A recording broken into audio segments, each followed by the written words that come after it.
미국은 지금 조선업뿐만 아니라 선박 관련된 이 비즈니스가 굉장히 올드해져 있는 상황이라고 이해하시면 될 것 같습니다. 상선에 대한 수요를 요구하는 요구자가 없어지고, 이에 따라서 미국의 상선 관련된 조선업이 굉장히 노후화된 결과를 낳았었는데요. 이로 인해서 지금 상선도 군함도 모두 필요한 상황이 되었는데, 중국이 아닌 데서 이러한 업체들을 찾다 보니까 결국에는 한국 조선 업체와 파트너십을 맺는 상황이 될 것이다. 저희가 협력업체를 2026년에 특별히 더 좋게 보는 이유 중에 하나는, 일단 국내 조선 업체들이 해외에 새로 개척하는 조선소를 조금 만들면서 더 많은 선박을 만들겠다라는 계획을 발표를 하고 있는 상황입니다. 배는 절대 혼자 만드는 것이 아니기 때문에 매출 성장을 좀 저희가 기대를 해볼 수 있을 것 같고, 한번 보시라고 말씀드릴 수 있을 것 같습니다.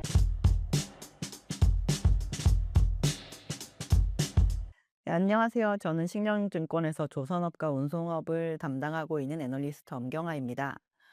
제가 이번에 6월 초에 조선주 투자 관련 서적을 좀 발간을 하게 되었는데요.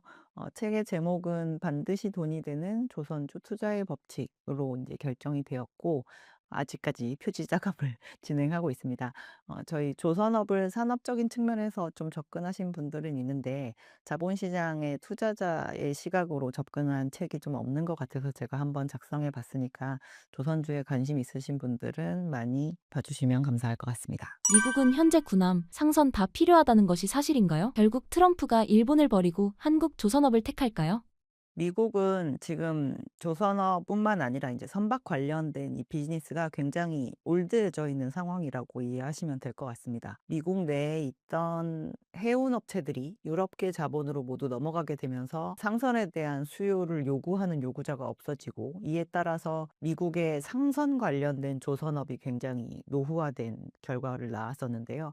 저희가 상선을 또 만들지 않게 되다 보니까 군함을 만드는 조선 업체에게 캐시카우 역할을 하는 사업부가 또 없어지게 되면서, 군함과 관련된 사업도 이로 인해서 같이 조금 사양 산업으로 접어든 측면이 있습니다. 그래서 지금 중국과 미국을 비교를 하면, 이 군함 측면에 있어서의 총 척수가 이미 2020년대에 중국과 미국이 역전이 되어 있는 상황이거든요. 그래서 지금 군함의 숫자가 늘어나는 속도가 중국이 훨씬 빠르고, 이렇게 되다 보니 미국은 지금 군함도 필요로 하는 상황이고요. 이번에 많은 전쟁을 통해서 좀 미국이 느낀 점이기도 한데, 전쟁을 할 때 전투함도 굉장히 중요하지만 물자를 나르는 이 수급선 자체에 대한 부분을 잘 갖추고 있어야 된다라는 것도 많이 공감을 하게 되어서, 미국이 상선 중에서 전략 상선이라고 하는 부분을 또 늘려야 되는 그런 측면이 있는 상황입니다.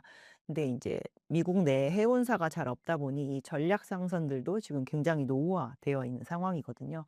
이로 인해서 지금 상선도 군함도 모두 필요한 상황이 되었는데, 이제 미국 내에 있는 조선 업체들이 이러한 역량이 많이 떨어지다 보니 결국에는 잘하는 조선 국가로 좀 도움을 받아야 되겠다라는 결론을 내린 상황이고, 중국이 아닌 데서 이러한 업체들을 찾다 보니까 당연히 한국과 일본으로 많이 시각이 좁아져 있는 상황인 건 맞는데요. 일본이 요즘에 조선업 계에서 굉장히 점유율이 많이 떨어지고 있는 상황입니다. 수주 점유율이 2024년을 기점으로 해서 급격하게 떨어지기 시작을 했는데, 지금 2026년 들어서 4개월간 일본 전체 조선업계가 수주한 선박이 16척밖에 되지 않고 있는 상황이거든요. 그래서 어떻게 보면 미국과 같은 전철을 지금 밟고 있는 게 일본 조선업계라고 볼 수 있기 때문에, 미국이 본인들처럼 자꾸 사이즈가 줄어들고 있는 국가에 중요한 선박을 맡긴다라고 하는 건 조금 어려운 결정이지 않을까라고 생각이 되어서, 결국에는 한국 조선 업체와 파트너십을 맺는 상황이 될 것이다라고 저희는 예상하고 있습니다. 5월 한미 조선 협력 현황 및 액션 플랜은 현재 어떠한가요? 미국과 관련된 사업 좀 말씀드리면, 작년 여름이었죠. 2025년 여름부터 이제 마스가라고 하는 단어가 처음 등장을 했고, 미국 조선업을 다시 그레이트하게 하고 한다라고 하는 것의 이제 약자인데요. 지금까지 구체적으로 이 부분에서 뭔가 발주가 된다거나 저희 뭐 사업장을 꾸린다거나 이러한 부분이 진행된 바는 없습니다. 근데 이제 확실하게 진행이 된 부분은, 미국 쪽에서는 액션 플랜을 발표를 하면서 미국의 음성으로 처음 미국에서 필요로 하는 선박을 동맹 국가에서 만들 수 있다라는 부분에 대해서 정확하게 명시를 한 부분이 있었고요. 한국 같은 경우는 대미투자특별법이 저희가 통과가 되면서 이 사업을 진행하는 데 있어서의 약간 법적 근거를 마련한 상황이다라고 보시면 될 것 같습니다. 최근에 우리나라 정부 관계자가 미국에 가서 요 사업에 대한 좀 구체적인 사인을 하고 저희는 돌아온 것으로 알고 있는 상황이고요. 왜 이렇게 빨리 진행이 되지 않는가에 대해서 투자자분들은 조금 답답해하실 수는 있겠지만, 실질적으로 굉장히 저희가 규제적인 허들을 다 해결하고 넘어가야지 앞으로 사업을 진행하는 데 있어서도 조금 원활하게 진행을 할 수가 있기 때문에, 상선에서는 존스 액트, 그리고 군함에서는 반스톨레픈스법에 대한 이제 궁극적인 개정이나 요러한 부분을 저희는 진행하는 게 맞다라고 보고 있고요. 아마 제가 봤을 땐 빠르게는 연내로 미국에서부터 한국에 뭔가 구체적인 물량에 대한 계약을 진행한다거나 이러한 부분이 진행이 될 가능성이 높다라고 보고 있습니다. 최근 신조선가가 3, 4주 연속 상승했는데 이는 중동 전쟁의 영향이 구체화된 것으로 보면 될까요? 3 주가 아니라 이제 한 4주 정도 지금 상승을 한 상황이고요. 매주 선박의 가격이 오르는 부분을 보면 2028년 선표가 대부분 차가고 있어서 그런지 특정한 선종의 선박 가격만 오르다가 최근에는 전 선종으로 선박 가격 상승세가 조금 더 퍼지고 있는 상태다라고 이해하시면 될 것 같습니다. 중동 전쟁으로 인해서 선박 시장에 바뀐 부분은 전 선종에 걸친 지금 해상 운임이 그 전쟁 이전보다 조금 높은 수준을 유지하고 있다라는 상황이고요. 그리고 이 석유의 수급이 불균형해짐으로 인해서 이 원유를 저희가 분해해서 만드는 연료 체계들이 지금 다 가격이 많이 올라가 있는 상황인데, 그래서 조선 업체들을 그러니까 해운 업체들 입장에서는 연료 가격이 고공행진을 하는 게 장기화될 가능성이 높다라는 판단을 한 것 같고, 이에 따라서 효율적인 선박에 대한 투자를 해야 되겠다는 투자 판단을 오히려 앞당기게 된 계기가 된 것 같고요. 해상 운임이 올랐기 때문에 저희 당연히 지금 해운 업체들이 어닝이 굉장히 높은 상황입니다. 전쟁이 되어서 최악의 시나리오는 모든 재화 가격이 올랐으니까 "너무 비싸 가지고 못 쓰겠다."라고 하면서 안 쓰게 됨으로 인해서 경기가 아예 위축이 되고 저희가 무역 행위를 안 하게 되는 부분인데, 그런 쪽으로 이제 지금 시장이 흘러가지는 않고 있는 상태인 것 같고요. 오히려 전쟁이 나고 난 다음에 중동을 통해서 구하던 화물을 다른 데서 구하기 위한 활동이 더 활발해진 모습을 보이고 있는 상황이라, 조선 업체들의 그 손이 더 빨리 필요하게 된 상황이 아닐까라고 보고 있고, 그로 인해서 지금 요즘에 이 조선 선박 시장의 거래량 지표도 올라가고 있고 가격 지표로 올라가게 되는 그런 상황이 생기지 않았나라고 생각하고 있습니다. 잠깐, 국무관 김종수 대표가 3년 만에 돌아왔습니다. 12번 깡통 끝에 1년 만에 13억 번 비결, 절대 잃지 않는 주식 단기 매매 특강을 무료로 엽니다. 고정 댓글을 확인하세요. 국내 조선 3사 특징 및 차이점은 무엇인가요? 그룹으로 치면은 이제 3개 회사가 있는 건데, 저희가 인제 말씀해 주신 그 상장사의 주식은 4 개인데요. 일단 그룹에 대한 구별을 좀 해 드리면, 일단 HD 현대그룹 안에는 조선소만 지금 한 2 개가 있습니다. 전라도 쪽에 저희 HD 현대사모가 있고, 그리고 인제 합병을 해서 2 개였다가 1 개가 된 울산 지역에 있는 HD 현대중공업, 요렇게가 있는 상황이고요. 하나그룹은 거제도에 있는 하나오션, 그리고 이제 미국에 인수한 필리조선소가 있고, 삼성중공업은 거제도에 있는 삼성중공업 단일 사업장으로 운영을 하고 있습니다. 셋의 공통적인 부분은 셋 다 상선을 아주 많이 만들고 있다라는 점이고요. 우리나라 조선 업체들의 공통적인 특징은 대형 상선에 굉장히 많이 집중이 되어 있고, 상선들 중에서도 비싼 상선에 해당하는 LNG 캐리어, 그리고 대형 컨테이너 선박 같은 그런 고부가 가치 선박을 잘하는 편에 해당이 되고요. 상선에 있어서 이들의 서로 간의 뭐 경쟁의 우위라든가 이런 부분은 크게 보이지는 않고 있는 상황입니다. 그래서 앞으로 비싸고 좋은 상선에 대한 효율적인 선박을 구하고자 하는 선주들의 니즈가 강하다라고 한다면, 아마 한국 조선 업체들을 찾아오는 그러한 부분은 좀 강할 것이다라고 생각을 할 수가 있고요. 이제는 차이점을 조금 말씀을 드리면, 각각 서로서로 공통적으로 운영하지 않고 있는 사업부들이 있습니다. 일단 방산 같은 경우는 HD 현대중공업과 하나오션이 지금 현재 진행을 하고 있고, 삼성중공업 같은 경우는 국내 내수로 방산은 진행을 하지 않고 있는 상황입니다. 그래서 미국에서 진행이 되는 것이 군함과 관련된 사업을 진행을 할 때 삼성중공업이 배제가 되지 않을까라는 그거에 대한 우려가 좀 있으신 상황일 것 같은데요. 방사청의 허락을 받으면서 저희가 굳이 그 군함 수출을 할 필요는 없기 때문에, 삼성중공업도 미국에서 군함 사업을 진행하고 있는 회사들과 파트너십을 가지면서 이 마스가에는 참여를 하고자 하는 그런 의지를 갖고 있는 상황이지만 어쨌든 군함을 해 보고 안 해 보고의 경험치에 있어서는 3사 중에서 삼성중공업이 가장 역량을 덜 가지고 있는 상황이다라고 이해하시면 될 것 같고요. 국내 조선 업체들이 상선 말고 저희 굉장히 많이 진행을 했던 2010 년대 초반에 많이 진행했던 사업은 해양 플랜트 관련 산업입니다. 바다에 떠 있는 정유 공장 또는 가스 생산 공장이라고 보시면 될 것 같은데 이 부분에서 가장 사업적인 집중도를 높게 가져가는 업체는 세 개의 업체 중에서 삼성중공업이 조금 더 높게 가져가는 편에 해당이 됩니다. 2000년대 초반부터는 다른 업체들이 잘 수주하지 않던 드릴십 수주에 집중을 했고 2010년대 초반에는 이제 FLNG라고 해서 저희가 바다에 떠 있는 부유식 가스 생산 저장 하역 설비에 해당하는 FLNG를 많이 만들었었기 때문에 역대 발주된 FLNG에 대한 그 수주 레코드가 삼성중공업이 가장 월등하게 높습니다. 그래서 2023년, 4년, 5년 내내 이제는 다시 에너지 개발 프로젝트들이 조금 재개되지 않을까라는 기대가 있는 편에 해당이 됐지만 실제로 시장에서 그러한 부분에 대한 입찰이 별로 진행이 된 적이 없어서 과거 3년의 주가 흐름을 보면 삼성중공업이 상대적으로 좀 다시 저평가에서 벗어날까 하다가도 되돌아오는 부분을 반복을 했는데요. 2026년 들어서 요즘에 실질적으로 이 해양 관련된 개발 프로젝트들이 조금 활기를 띠는 게 눈에 이제 보이고 있는 상황입니다. 이것도 또한 에너지를 저희가 구하고자 하는 프로젝트들이 진행이 될 때 딜레이가 될 수는 있지만 궁극적으로 진행이 안 될 가능성은 제한적이기 때문에 이제는 이 부분에 대한 가능성이 옛날보다 높아졌다라고 판단을 하고 있는 것 같고요.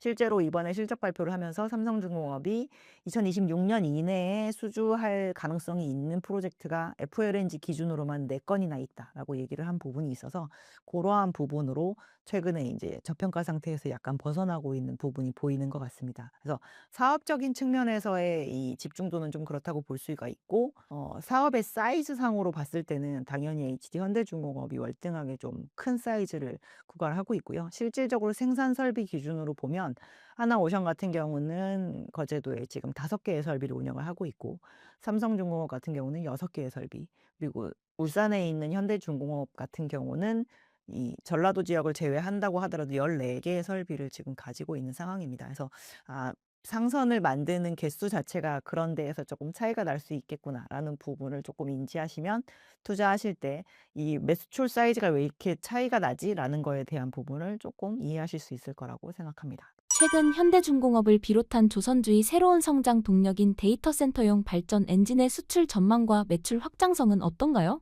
이거는 현대중공업뿐만 아니라 배에 들어가는 엔진 2개 중에서 발전 엔진을 만드는 모든 업체가 다 관련이 있다라고 생각을 하시면 될 것 같습니다. 선박은 앞으로 나아가기 위한 추진 엔진이 필요하고 선박 안에서도 저희 전기를 사용을 하잖아요. 그래서 발전 엔진도 들어가게 되는데 이 발전 엔진이 이 선박 안에서 써야 되기 때문에 굉장히 컴팩트한 사이즈로 만들었을 거잖아요. 그래서 요런 걸 저희 그냥 컨테이너 박스에 집어넣으면 이동식 발전기가 됩니다. 그리고 이거를 여러 세트를 만들어서 납품을 하면 하나의 발전소가 되게 빠르게 만들어지는 그러한 측면이 있기 때문에 지금 전 세계에서 필요로 하는 이 전력 부족을 가장 빠른 속도로 해결해 줄 수 있는 방법으로 이제 선박의 발전 엔진으로까지 아마 이 수요가 와닿은 것 같은 상황인데요. 해외에서 지금 현재 발전 엔진을 만드는 회사들의 사업 부문 구별을 보면 마린 솔루션도 있고 에너지 솔루션도 가지고 있는 상황입니다. 그래서 이걸 육상에 이렇게 전력 발전을 위해서 납품을 하는 케이스는 에너지 솔루션 사업 부문인 거고 선박에 들어가는 걸 할 때는 마린 솔루션에 해당이 되는 부분인데요. 전 세계적으로 지금 전력 부족이 심각해져 있는 상태고 저희가 단기간에 해결이 될 수 없는 부분이라고 보기 때문에 앞으로 조선 업체들에게 또 다른 새로운 시장이 하나 더 개화되는 그런 효과를 가져올 수 있다라고 저희는 생각을 하고 있고 충분히 추가로 더 생산할 수 있는 여지가 있는 상황이기 때문에 국내 업체들에게는 아마 좋은 수익성 산업으로 자리를 잡을 수 있지 않을까라고 생각하고 있습니다. 기자재 탑픽인 HD 현대마린 엔진의 사업 영역과 투자 매력도에 대해 알 수 있을까요? HD 현대마린 엔진은 앞서서 설명한 발전 엔진을 만드는 엔진사는 아닙니다. 선박에 들어가는 추진 엔진을 저희가 만드는데요. 하지만 발전 엔진과 연계성이 아예 없는 것이 아닌 게 국내에서 선박용 발전 엔진을 만드는 STX 엔진, 현대중공업의 힘센 엔진, 그리고 그 한화엔진의 그 사행정 엔진 사업 부문에 모두 그 발전 엔진에 들어가는 부품을 납품을 하고 있습니다. 그래서 저희는 발전 엔진 쪽에는 부품사의 역할을 하고 있고, 완성 엔진 쪽에서는 그 주기 엔진을 주로 만드는 그런 회사로서의 역할을 하고 있고요. 과거에는 저희가 캡티브 마켓이라고 불릴 수 있을 만한 납품처가 이렇게 정해져 있지 않았지만, HD 현대그룹으로 편입됨으로 인해서 저희가 물량을 항상 잘 수요를 확보하는 데 있어서 어려움이 좀 없는 상태다라고 보시면 될 것 같고, 사업장에 좀 여유가 있어서 상대적으로 지금 매출이 늘어나는 속도가 다른 업체들 대비해서 굉장히 빠른 상황입니다. 그래서 2026년 같은 경우는 그동안의 그룹사 물량 수주한 것을 현대중공업이 수주를 해서 이 회사에게 OEM 형태로 주는 상황이었었는데, 올해부터는 저희가 직접 수주를 하기 때문에 매출 성장세가 다른 업체들보다 훨씬 더 세게 나타날 것으로 예상이 되고 있는 상황입니다. 그래서 2026년에 엔진 기업 중에서 매출이 2025년 대비 가장 많이 늘어나는 업체라는 부분이 일단 실적 측면에서 가장 매력적이라고 볼 수가 있고요.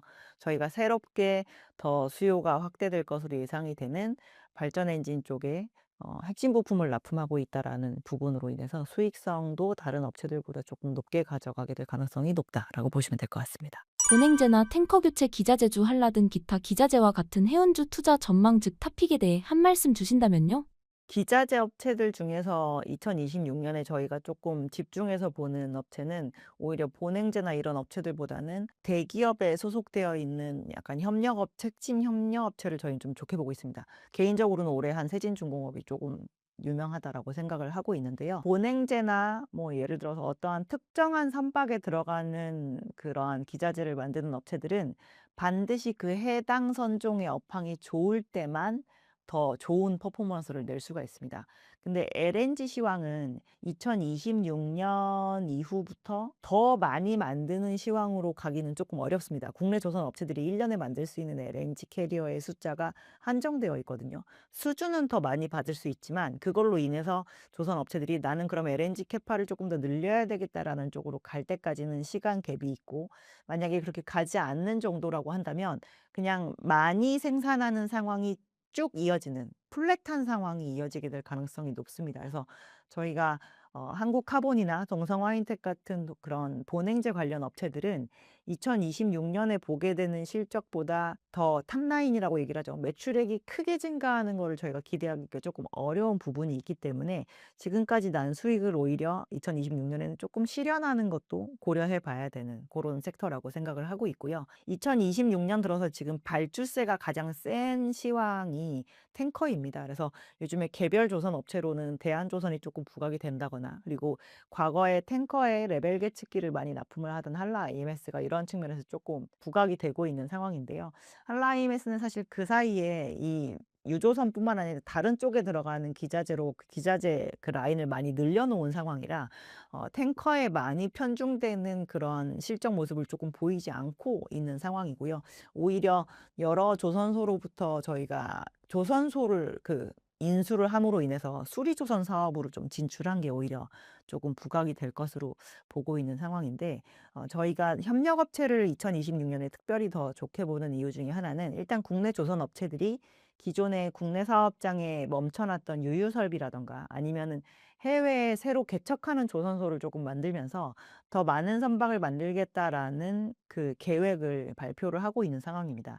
배는 절대 혼자 만드는 것이 아니기 때문에 이 조선소의 배가 늘어날 때 같이 늘어나 줘야 되는 그런 성격을 가지고 있는 것들이 있거든요. 그래서 그러한 부분에서 매출 성장을 좀 저희가 기대를 해볼 수 있을 것 같고, 국내 업체들이 이제 중국에서 쏟아져 들어오는 그런 저가 수주 공세를 좀 대응하기 위해서 하는 부분이기 때문에 같이 협력 업체들까지도 조금 성장세에 대한 부분을 고려해 볼 수 있을 것 같아서, 지금까지 오히려 매출의 그 성장세가 조금 심심했었다라고 한다면 상대적으로 26년, 27년, 28년에 걸쳐서는 오히려 이런 업체들의 외형 성장이 조금 두드러질 수 있는 부분이 있다라고 생각하기 때문에 협력 업체 한번 보시라고 말씀드릴 수 있을 것 같습니다.